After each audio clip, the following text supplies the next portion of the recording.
Connell, he's taking aim at the union boss, Richard Trumka, by tweeting this just now. Richard Trumka, the head of the AFL-CIO, represented his union poorly on television this weekend. Some of the things he said were so against the working men and women of our country and the success of the U.S. itself that it is easy to see why unions are doing so poorly. A Dem. Now, part of Trumka's point this weekend on television was to be supportive of changes to Nafta, but skeptical until he sees more details.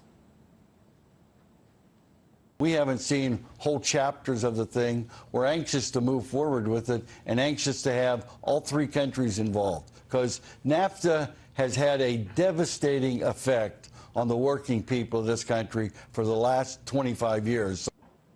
Trumka also emphasized that he wants any changes to NAFTA or a new NAFTA deal to benefit workers in all three countries, the U.S. and Canada and Mexico. Connell. Well, you look at, the calendar, Peter. We're obviously talking about labor on Labor Day, which is one thing. But as we get after this point of the calendar from now until November, you think this becomes a bigger and bigger issue, right, ahead of the midterms? It is a huge part right now of the president's pitch to purple state voters. In fact, he just said this in North Carolina the other day. I know when we're getting ripped off, the whole world is ripping us off. And the stronger we get, the less likely it is that we have a problem, okay? That's the one thing I've learned. I learned that. You know when I learned that? In grammar school, I learned that. I learned that a long time ago. You learned that as a little boy playing baseball in the yard. The stronger you are, the less likely it is that you're going to have a problem. The president does not have any public events on his schedule today, but that doesn't mean we won't hear from him. Connell? That's true. Always true. Peter, thanks. NAFTA talks are on hold for this long weekend, but Donald Trump's Twitter account is not. The president once again slamming Canada and threatening to just pull out of the deal. Lindsay Duncombe brings us the latest. From his golf course, Donald Trump took a swing at Canada, tweeting threats to leave NAFTA altogether, complaining the U.S. has endured decades of abuse.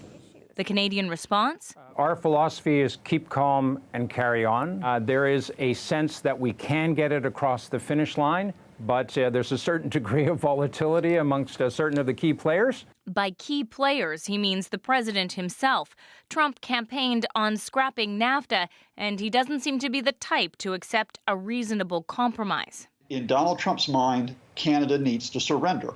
But the failure to reach a deal by Trump's Friday deadline exposes the reality he can't always get what he wants. Congress has the final say on trade, and lawmakers from both parties were quick to say they won't vote for a deal without Canada.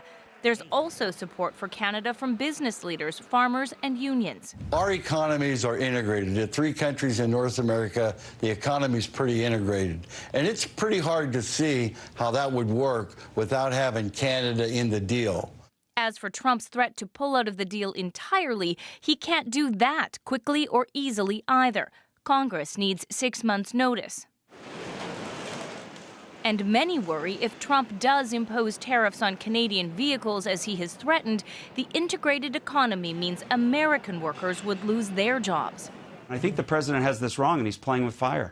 Neither side is talking about details of the negotiations, but likely sticking points include access to the Canadian dairy market and a dispute resolution mechanism.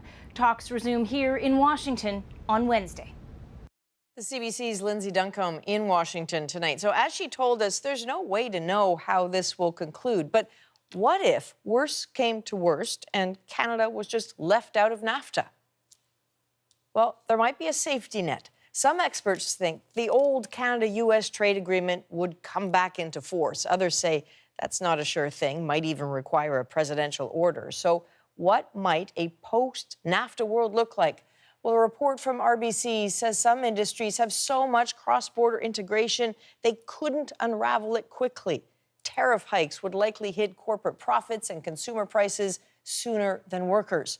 According to Moody's Investor Services, New Brunswick and Ontario could be hardest hit based on how much of their economies depend on exports to the U.S. BC is considered the safest.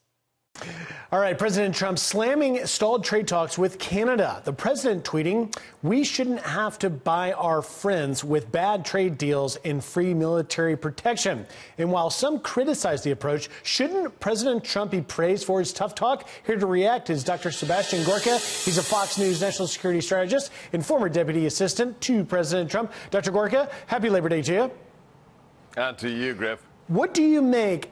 All of a sudden, people are piling on. Look, we elected a businessman for good business deals. Now we have Nafta holding a tough line on Canada. The New York Times saying a bogus deal on Nafta. What do you make of it?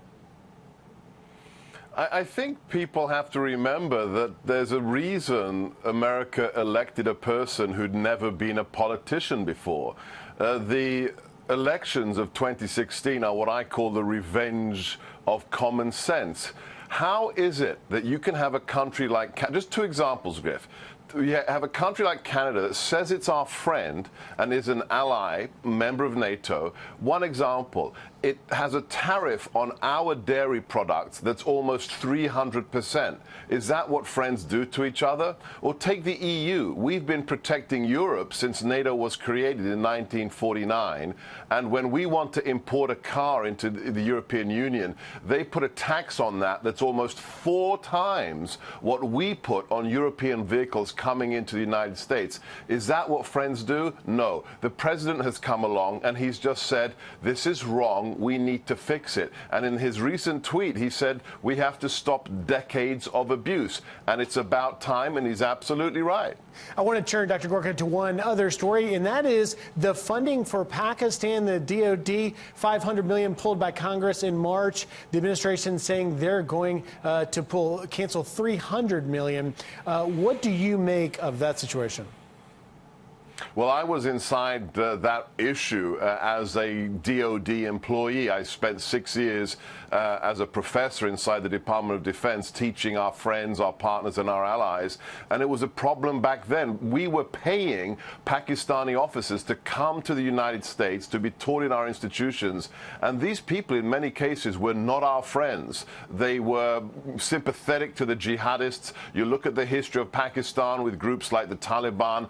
This is not again, if you want to be our friend, behave like our friend. If you're playing footsie with the bad guys under the table, don't expect us to pay your rent check. Well, speaking of that, let's talk about NATO and our friends. The president threatening to withdraw if our allies do not pay up. These are the countries that met NATO's 2% target in 2017. It is a pathetic list. The U.S., of course, Greece, the U.K., and Estonia. Look, these are the countries, by the way, expected to meet NATO's target in 2018. Greece, UK, Estonia, Latvia, Lithuania, Poland, and Romania.